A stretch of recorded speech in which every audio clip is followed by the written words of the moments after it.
Assalamualaikum Bu Juju. Boleh langsung Waalaikumsalam. mulai aja ya Bu ya, biar nanti di belakangnya Oh, bisa. udah. Ya, Udah cukup. oke. Ya, siap.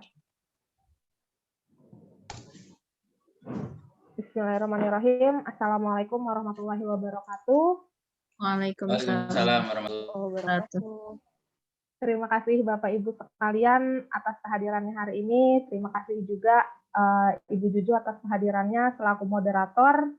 Kegiatan webinar hari ini merupakan bagian dari pelaksanaan tugas PCT Batch 9. Kegiatan ini hostnya adalah saya, Januar Ambarwati, SPD. Kemudian moderator kegiatan pada siang ini adalah Ibu Titi Rahmawati. Ibu Titi Rahmawati, mohon maaf, moderatornya adalah Ibu Giri Indahsari. Ibu Giri Indahsari merupakan seorang guru sejarah di SMA Plus PGRI Cibinong yang mendapatkan gelar pendidikan sejarahnya di Universitas Profesor Dr. Hamka. Dan presenter hari ini adalah Ibu Titi Rahmawati yang akan menjelaskan tentang kemana sih sampah kita gitu sebenarnya, karena banyak sekali sampah-sampah yang kita hasilkan gitu setiap harinya. Untuk memulai kegiatan ini, kita awali dengan membaca basmalah. Bismillahirrahmanirrahim. Bismillahirrahmanirrahim. Kemudian saya serahkan kepada Ibu Giri Indahsari selaku moderator kegiatan webinar siang hari ini. Oke, terima kasih Ibu Ambar. Baik, terima kasih Bapak Ibu sekalian yang telah setia mengikuti webinar kelompok kami. Hari ini saya selaku moderator, sebelumnya saya akan membacakan ya untuk biodata kita. Narasumber kita hari ini adalah Ibu Titi Rahmawati MT ya. Beliau lahir di Semarang tanggal 3 Januari 1995. Kemudian sekarang alamat beliau berada di Bogor. Kemudian untuk pendidikan, beliau memperoleh sarjana Sains Fisika di Universitas Diponegoro tahun 2016. Kemudian melanjutkan sekolah studinya ke Master Teknik Sipil kekhususan Teknik Lingkungan Universitas Indonesia tahun 2020. Kemudian beliau sekarang beraktivitas sebagai guru fisika di SMA Plus PGRI Cibinong. Nah, Bapak Ibu sekalian, untuk webinar kali ini kita akan membahas dengan topik kemana sampah kita, gitu. Nah, topik ini lekat sekali dengan kehidupan kita ya Bapak Ibu. Seperti yang kita ketahui bahwa setiap hari manusia itu menghasilkan sampah gitu, baik sampah yang bisa didaur ulang atau sampah yang tidak bisa didaur ulang gitu. Kita bisa lihat indikatornya, semakin banyak manusia atau jumlah penduduk akan semakin banyak juga sampah yang dihasilkan. Nah, dari sampah-sampah yang dihasilkan ini manusia bisa menyebabkan permasalahan, kemudian bisa juga kalau dikembangkan atau dikelola dengan baik bisa menjadi bermanfaat bagi manusia. Kemudian dalam pembahasan webinar ini Bapak Ibu, kita akan membahas bagaimana baiknya sampah itu dikelola agar tidak menjadi permasalahan dan bermanfaat bagi kehidupan manusia. Nah, maka dari itu Bapak Ibu, bagaimanakah langkah-langkah yang bisa kita lakukan untuk menyelesaikan permasalahan sampah? Akan langsung dipaparkan saja oleh narasumber kita siang ini, Ibu Titi Rahmawati. Untuk waktu dan tempat saya persilakan. Baik, terima kasih banyak Ibu Giri yang telah membuka dan memperkenalkan saya tadi. Mungkin Bu Ambar boleh di-share screen-nya untuk PPT-nya, untuk materinya.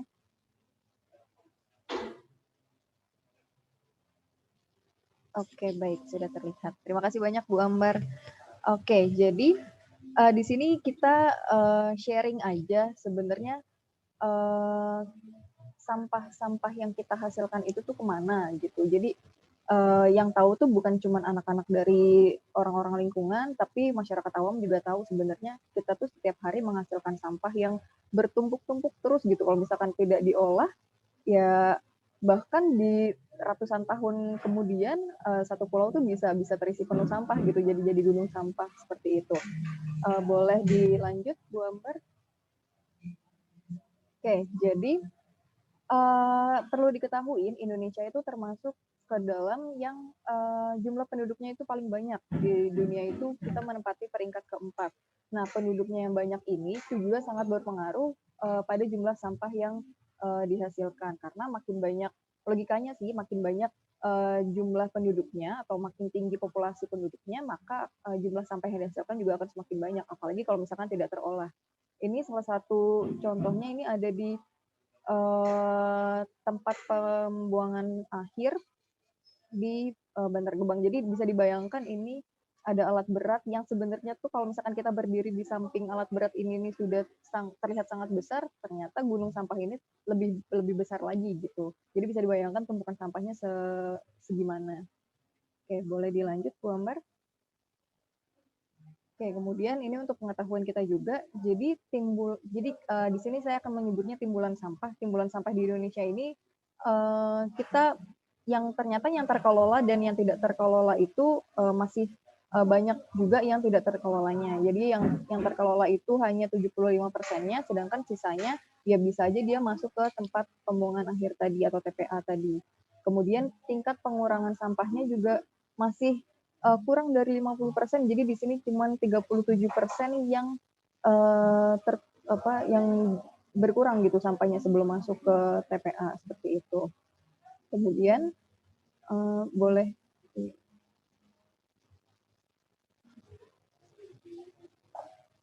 Oke, kemudian di sini untuk pengetahuan kita juga, jadi di sini saya ambil dari websitenya Sistem Informasi Pengolahan Sampah Nasional yang dikelola oleh Kementerian Lingkungan Hidup dan Kehutanan di tahun 2021 ini. Jadi sampah yang paling banyak kita hasilkan itu ternyata dari sisa-sisa makanan, itu sebesar 30%. Kemudian kalau misalkan dilihat dari mana sih sumber sampah yang kita hasilkan itu, ternyata paling banyak itu dari rumah tangga. Dari rumah tangga yang notabene tadi biasanya terdiri dari entah sisa-sisa makanan kita atau misalkan sisa dari masakan-masakan kita gitu misalnya.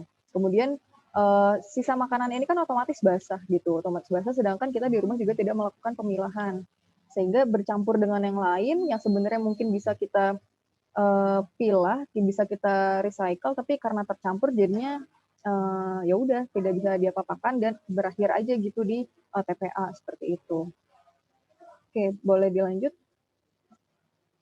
Nah, kemudian kenapa sih sampah itu perlu kita kelola gitu? Sebenarnya di sini nih ada peraturannya, diatur di Undang-Undang Nomor 18 Tahun 2008 tentang pengolahan sampah, yang banyak dilakukan itu atau penyaluran sampahnya tuh banyak ditemuin sebagai proses pengumpulan sampah dari pemukiman, dari tempat tinggal kita ke TPS pertamanya, atau dari tempat penampungan sementara, pembuangan sementara. Kemudian dari TPS tadi baru kirim ke TPA untuk diolah, entah diolah atau ya sudah hanya sekedar ditumpuk saja di sana.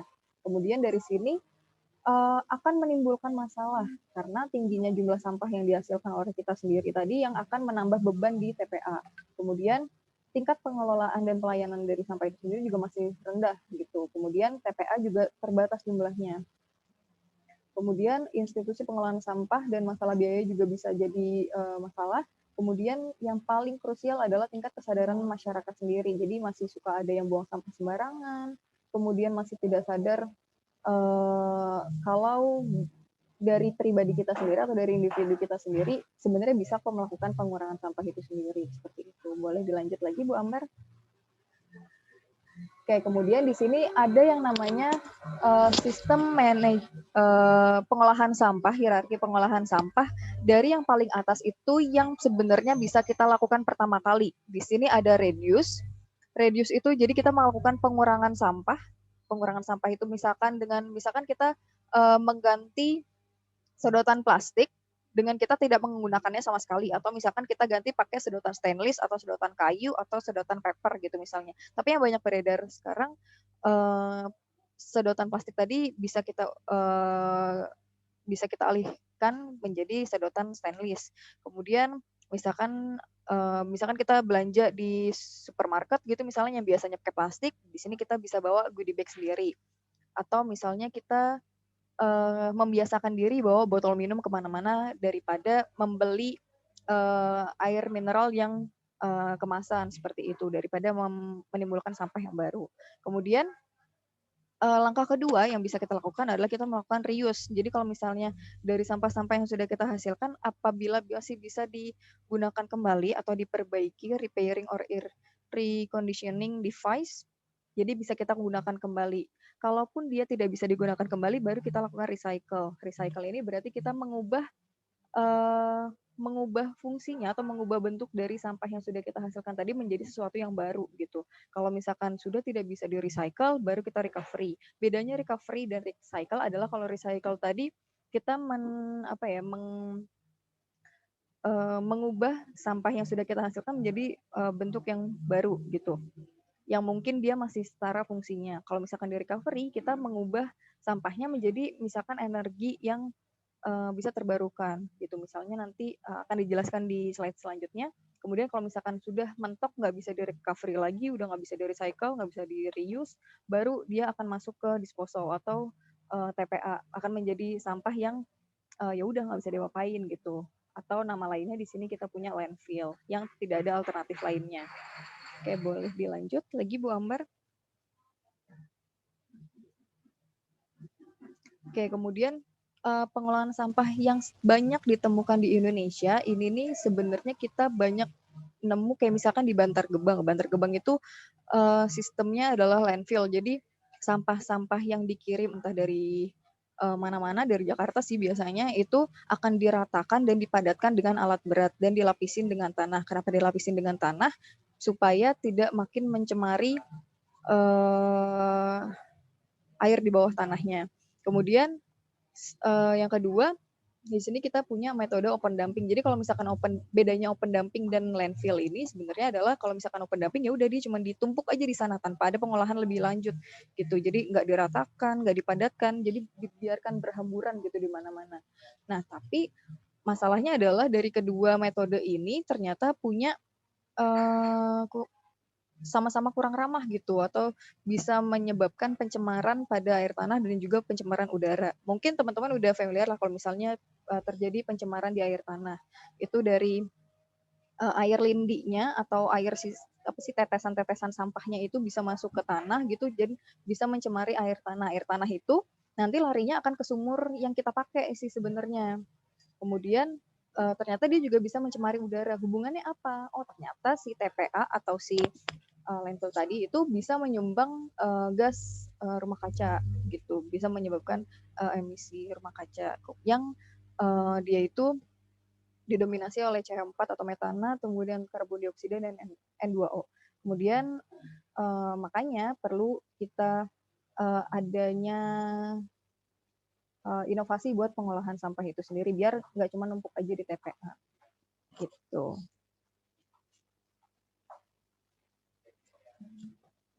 Nah, ini gambarannya yang open dumping dan landfill. Yang landfill ini jadi tadi dibentuk trap-trap begitu, jadi dipadatkan dari paling bawah, kemudian ditumpuk lagi di bagian atas, bagian atas, bagian atas lagi. Jadi bisa dibayangkan ini luas sekali, seluas ini isinya cuma tumpukan sampah aja. Kemudian yang open dumping ini tadi benar-benar cuma ditaruh, digeletakin aja gitu. Yang sebenarnya agak riskan karena bisa meledak gitu sewaktu-waktu karena ada gasnya tadi. Nah, kemudian sebenarnya ada salah satu inovasi pengolahan sampah di Indonesia. Jadi kalau misalkan kita sering dengar ada pembangkit listrik tenaga air atau misalkan PLT angin, terus ada tenaga surya juga. Nah, di sini juga sebenarnya di Indonesia sedang mengembangkan PLT SA atau pembangkit listrik tenaga sampah. Tapi ini belum banyak booming karena bahan bakunya sendiri itu sulit gitu didapatkan. Jadi iya sih sampah kita banyak, tapi yang memenuhi buat bahan baku untuk PLTSA ini sedikit karena dari awal kita tidak melakukan pemilahan. Jadi tadi yang saya maksud antara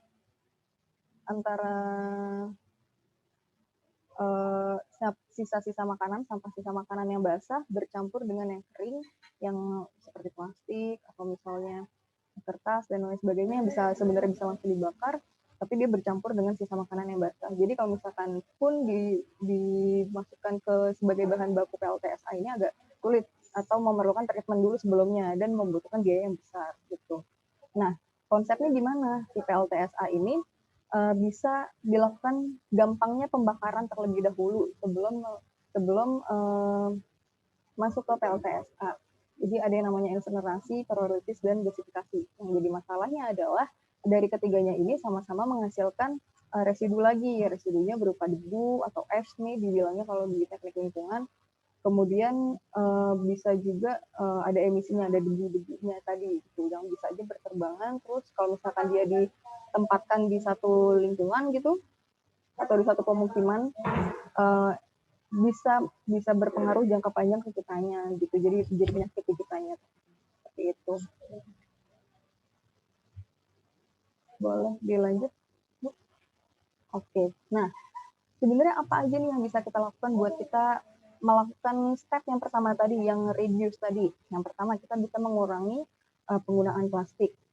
Karena tadi tingkat komposisi sampah yang masuk ke landfill di Indonesia tadi, plastik kan juga termasuk yang 4 atau 3 teratas tadi. Jadi, kalau misalnya yang paling sering digalakan itu yang tidak menggunakan sedotan plastik, itu kita semua sudah tahu.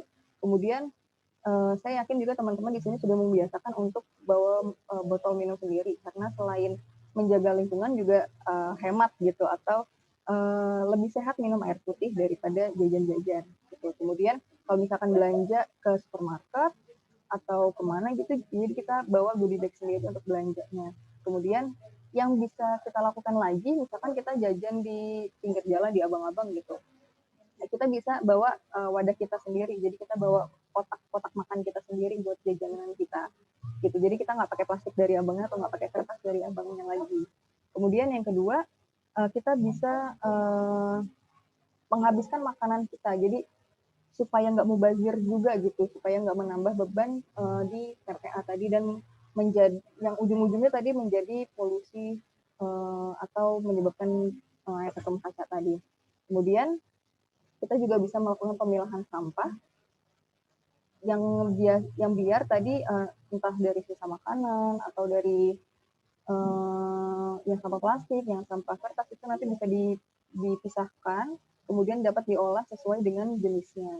Kemudian yang sampah-sampah organik tadi bisa kita buat kompos atau bisa kita buat ekoenzimnya. Kemudian bisa kita lakukan recycle atau daur ulang sampah yang masih bisa kita gunakan kembali.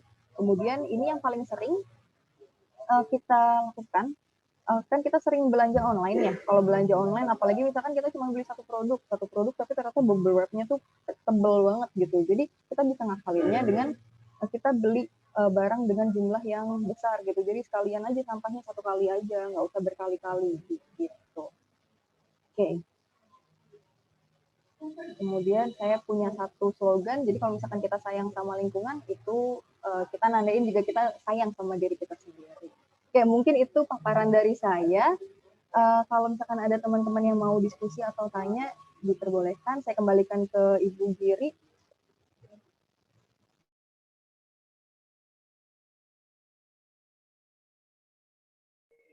Ibu Giri mohon maaf masih ke-mute, Bu.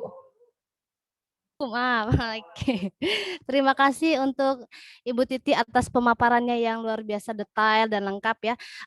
Saya sangat suka slogan tadi, sayang lingkungan adalah sayang diri kita sendiri gitu ya. Berarti kalau untuk menyayangi diri kita sendiri, kita mulai dulu menyayangi lingkungan kita juga. Baik, untuk Bapak dan Ibu, silahkan bagi yang ingin bertanya atau menanyakan tentang materi webinar kali ini, silahkan boleh mengacungkan tangan atau raise hand, atau mengirimkan di kotak kolom chat ya Bapak Ibu. Silakan dipersilakan bagi yang ingin bertanya atau berdiskusi, silakan dipersilakan.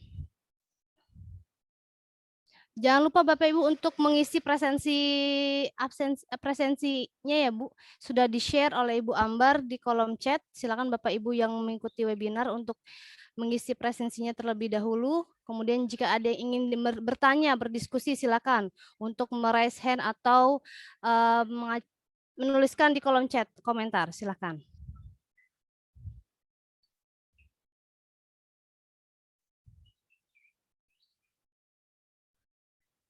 Baik, pertanyaannya dari Ibu Aywarni. Nah, Ibu Aywarni menanyakan, Assalamualaikum Ibu, bagaimana cara mengolah sampah agar menjadi pupuk atau tanaman?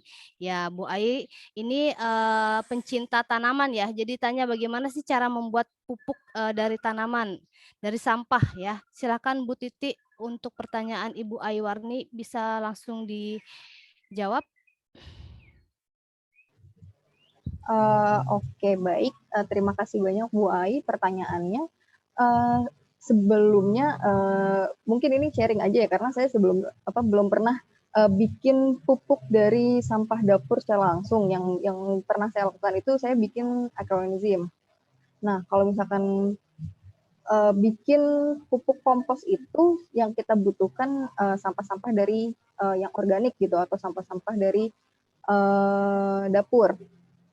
Nah, bisa aja itu nanti isinya ada sisa sampah makanan, terus daun-daun dari pohon depan rumah gitu misalnya, atau potongan kayu atau bumbu dapur yang mungkin kadaluarsa atau udah busuk duluan. Nah, kemudian kita butuh tanah, air, kemudian butuh arang sekam tadi. Kemudian sampah-sampah tadi bisa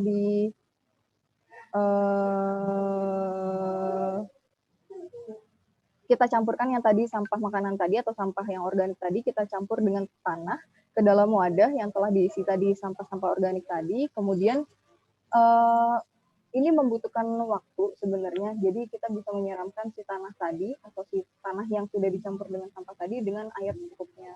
Kemudian pastikan sampah tadi itu disimpan secara merata, jadi bisa mungkin ketebalannya itu ketebalan sampah sama si tanah tadi itu setara gitu. Jadi kurang lebih seperti itu, Boy. Jadi emang butuh waktu yang agak lama. Kemudian mungkin saya sharing yang ekoenzim ya. Jadi sebenarnya ekoenzim itu, kalau yang tadi pupuk itu bentuknya padat, kalau yang ekoenzim itu bentuknya cair. Jadi misalkan buah habis makan buah, misalkan buahnya buah jeruk gitu misalnya. Dari jeruk tadi bisa kita jadikan ekoenzim. Ekoenzim itu fungsi salah satunya adalah buat pupuk tapi yang cair gitu. Cara bikinnya gimana? Jadi kita membutuhkan waktu kurang lebih, waktu itu saya buat sekitar 3 bulan. Jadi kita cuma nambahin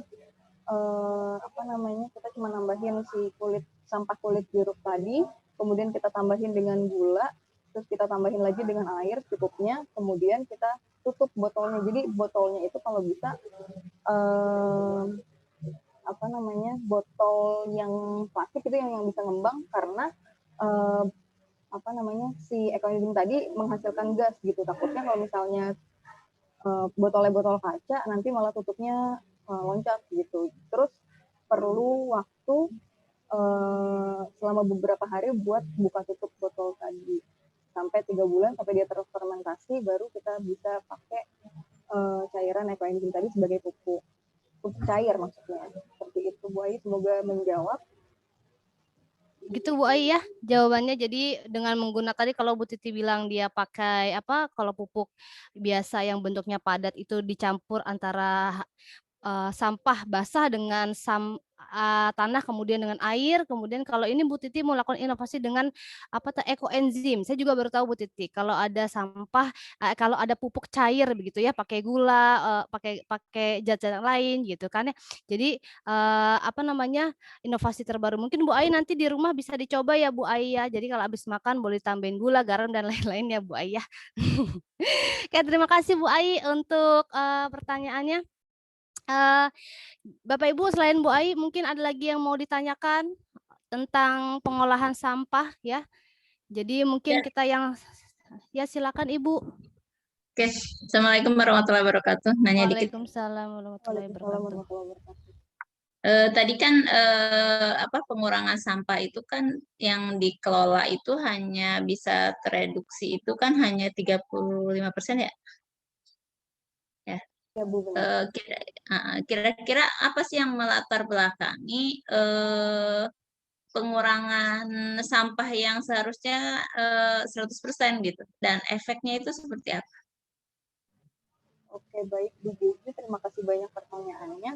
Jadi sebenarnya yang tadi disebutkan itu permasalahan kita di Indonesia itu adalah kurangnya kesadaran dari kita sendiri buat pertama mereduksi sampah, yang kedua untuk melakukan pemilahan sampah. Jadi sebenarnya tuh udah ada kantong-kantong bukan kantong ya, tempat sampah yang dipisahkan, yang dibedakan warnanya, dibedakan tempatnya sama pemerintah. Misalkan yang hijau untuk organik, kemudian yang kuning untuk yang non organik dan lain sebagainya.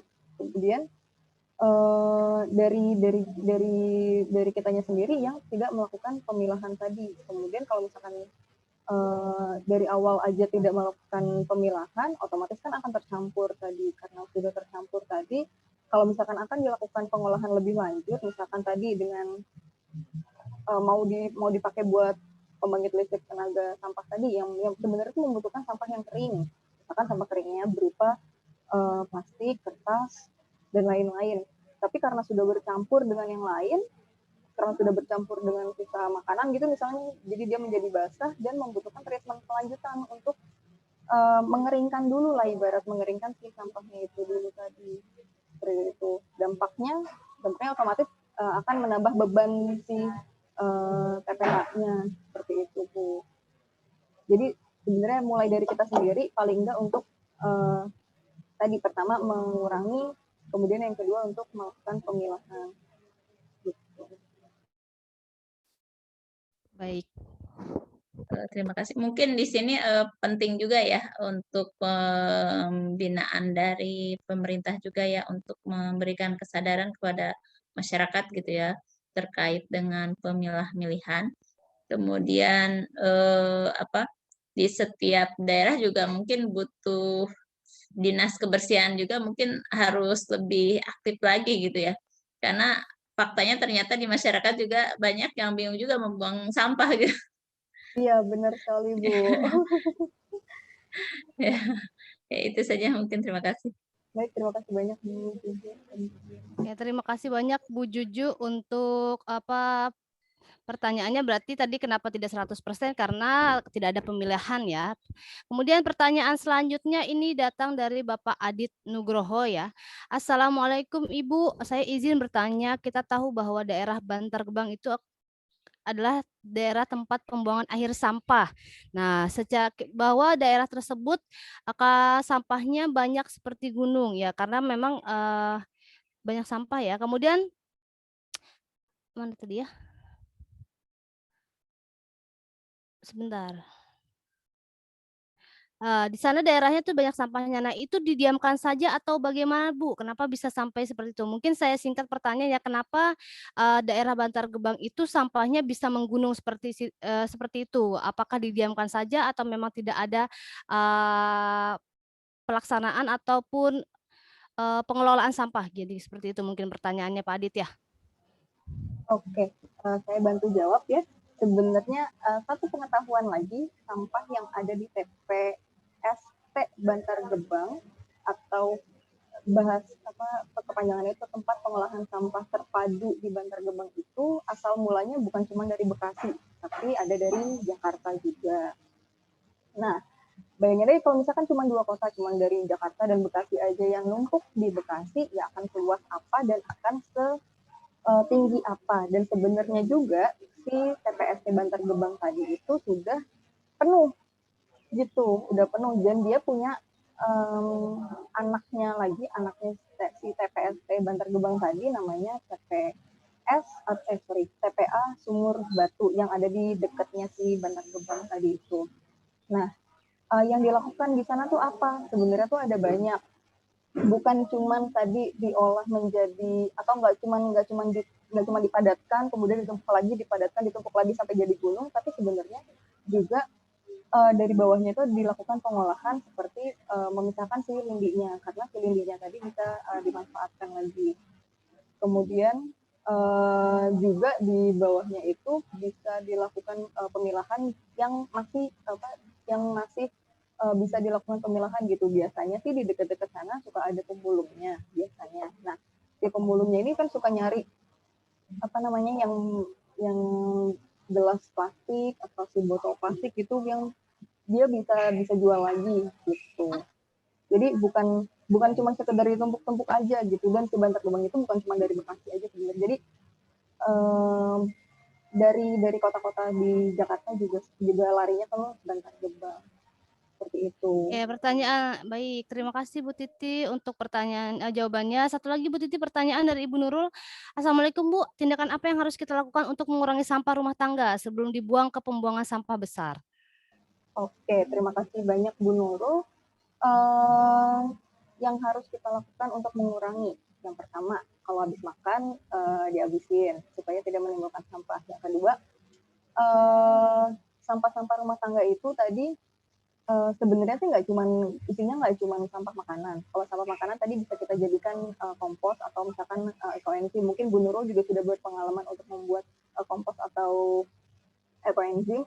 Kemudian sampah rumah tangga kan isinya juga ada entah botol sampo kita, entah plastik bekas molto kita dan lain sebagainya. Itu tuh bisa kita simpan. Yang pertama kita cuci dulu biar isinya itu tidak mengotori sampah yang lain, kemudian kita simpan. Kalau misalkan udah sampai agak banyak, bisa kita setorkan ke bank sampah. Seperti itu. Nanti di bank sampah itu jatuhnya bisa kita jual dan bisa profit juga di kitanya. Seperti itu Bu Nurul mungkin menjawab. Ya, baik, terima kasih Bu Titi. Bapak Ibu, jika tidak ada lagi pertanyaan yang disampaikan atau yang ditanyakan, mungkin bisa saya berikan kesimpulan ya Bapak Ibu mengenai webinar kita hari ini. Jadi kesimpulan yang bisa kita ambil adalah berarti indikator sampah itu adalah dari banyaknya jumlah penduduk. Nah, kemudian masih banyak sampah-sampah kita yang tidak terkelola. Karena kenapa tidak terkelola? Karena memang satu dari segi fasilitas, kemudian kesadaran masyarakatnya juga masih kurang seperti itu. Jadi kemudian sampah-sampah ini sebenarnya bisa sangat bermanfaat ya Bapak Ibu kalau kita bisa mengelolanya menjadi sesuatu yang berguna seperti pupuk dan lain-lain. Jadi kebersihan permasalahan sampah itu akan teratasi jika memang ada kesadaran dari diri kita masing-masing, dari kesadaran masyarakatnya. Sampai sini Bapak Ibu ada yang mau disampaikan kembali? Ya, saya mengingatkan kembali Bapak Ibu untuk mengisi link presensi ya. Link presensinya sudah ada di kolom chat. Jadi Bapak Ibu yang belum absensi bisa langsung mengisi presensi yang ada di kolom chat. Jika tidak ada lagi yang ditanyakan Bapak Ibu, saya kembalikan ke host. Silakan Ibu Ambar. Baik, terima kasih Ibu Titi Rahmawati atas pemaparan yang luar biasa tadi. Kalau kita mau menyayangi bumi, mau menyayangi diri kita sendiri seperti menyayangi diri kita sendiri gitu ya Bu. Terima kasih juga atas moderator yang luar biasa dari Ibu Girindasari. Demikianlah rangkaian acara webinar siang hari ini. Terima kasih atas kehadiran Bapak Ibu sekalian. Terima kasih juga atas kehadiran Ibu Juduriah yang menjadi instruktur dari kelompok kami. Saya akhiri webinar siang ini dengan wassalamualaikum warahmatullahi wabarakatuh. Waalaikumsalam warahmatullahi wabarakatuh. Terima kasih banyak Ibu-ibu, Bapak-bapak sudah hadir. Terima kasih Bapak Ibu. Ibu, recordnya saya matiin ya. Oh ya. Maaf, Ibu Ambar, punten. Bu Juju mungkin ada yang mau disampaikan Bu Juju? Sebagai instruktur silakan Bu Juju. Recordingnya dimatiin aja dulu. Iya Bu.